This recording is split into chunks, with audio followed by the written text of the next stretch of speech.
गौतम बुद्ध को हर कोई जानता है। लाखों लोग उनके सिद्धांतों पर चलते हैं। कुछ लोग तो उन्हें विष्णु का 9वां अवतार भी मानते हैं। वह सत्य और अहिंसा के मार्ग का जीवन भर पालन करते रहे। उन्होंने कई लोगों को अंधकार से निकालकर प्रकाश का रास्ता दिखाया। लोग उनकी बातों और विचारों को दिल से मानते हैं। एक बार गौतम बुद्ध ने कहा था कि हर इंसान की 4 पत्नियां होती हैं। इसमें से चौथी पत्नी इंसान का मरते दम तक साथ देती है। गौतम बुद्ध ने ये बात क्यों और किस संदर्भ में कही, आज हम इसी पर खुलकर चर्चा करेंगे। दरअसल गौतम बुद्ध ने एक बार बड़ी दिलचस्प कहानी सुनाई। इस कहानी का जिक्र बुद्ध के प्रारंभिक उपदेश वाले 32 आगम सूत्रों में है। बुद्ध की कहानी कुछ इस प्रकार थी। एक समय की बात है, एक व्यक्ति की 4 पत्नियां हुआ करती थी। वह हंसी खुशी उनके साथ अपना जीवन बिता रहा था। बताते चले कि प्राचीन भारतीय समाज की व्यवस्था में एक शख्स कई पत्नियां रख सकता था। एक बार 4 पत्नियों वाला यह शख्स बहुत बीमार पड़ गया। इस शख्स को अच्छे से एहसास हो गया था कि वह बचने वाला नहीं है, उसका अंत अब निश्चित है। ऐसे में उसने अपनी 4 पत्नियों को एक एक करके अपने पास बुलाया। शख्स ने पहली पत्नी से कहा, हे प्रिय, मैं तुमसे बहुत प्यार करता हूँ। मैं अब इस संसार को अलविदा कहने वाला हूँ। क्या तुम भी मेरे साथ परलोक में चलोगी?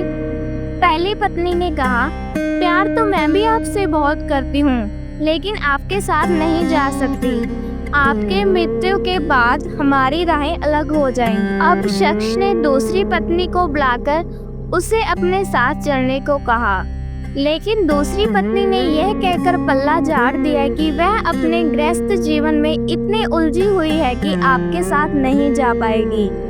अब शख्स ने तीसरी पत्नी को अपने पास बुलाया और कहा, मैंने तुम्हें जीवन भर प्यार किया, तुम्हारी हर इच्छा पूरी की, क्या तुम मेरे साथ चलना पसंद करोगी? इस बात पर तीसरी पत्नी बोली, हे स्वामी, जब आपकी पहली और दूसरी पत्नी ने आपके साथ चलने से इनकार कर दिया, तो मैं भला आपके साथ कैसे चल सकती हूँ? तीनों पत्नियों के जवाब सुनकर शख्स बेहद उदास हो गया।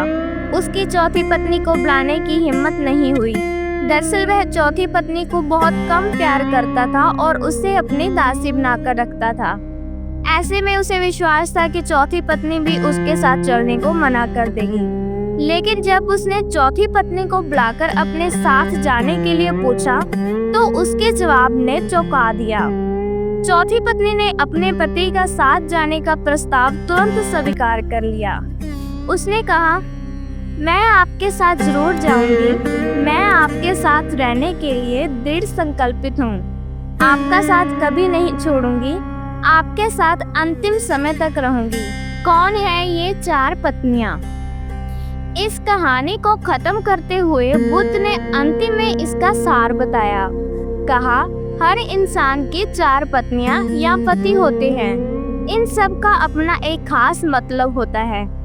सिर्फ चौथे नंबर वाला ही आपके अंतिम समय तक आपका साथ देता है। पहली पत्नी या पति, वो है आपका अपना शरीर।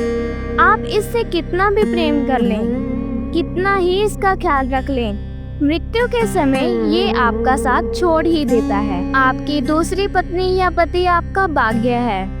आप चाहे जो भी भाग्य साथ लेकर आए, वह आपके साथ कभी नहीं जाता, यहीं पर छूट जाता है। फिर तीसरी पत्नी या पति आपके रिश्ते नाते होते हैं। माता पिता, भाई बहन जैसे सगे संबंधी सिर्फ तब तक ही आपके साथ हैं जब तक आप जीवित हैं। मौत के बाद वे भी आपका साथ छोड़ देते हैं। चौथी पत्नी या पति आपके कर्म होते हैं। आप जीवन में जो भी कर्म करते हैं, यह मरने के बाद भी आपके साथ जाते हैं। इन कर्मों के आधार पर आपके अगले जन्म का निर्धारण होता है। यह कर्म ही आपके स्वर्ग और नरक का द्वार दिखाते हैं। आपको यह स्टोरी कैसी लगी, मुझे कमेंट्स में ज़रूर बताएं। अगर आपको यह वीडियो पसंद आया तो लाइक करें, अपने दोस्तों और परिवार के साथ शेयर करें और हमारे चैनल डिवोशनल डायरी को सब्सक्राइब जरूर करें ताकि ऐसी और वीडियोस आप तक पहुंचती रहे। अगली बार फिर मिलेंगे एक नए विषय के साथ। तब तक के लिए खुश रहें, स्वस्थ रहें। धन्यवाद।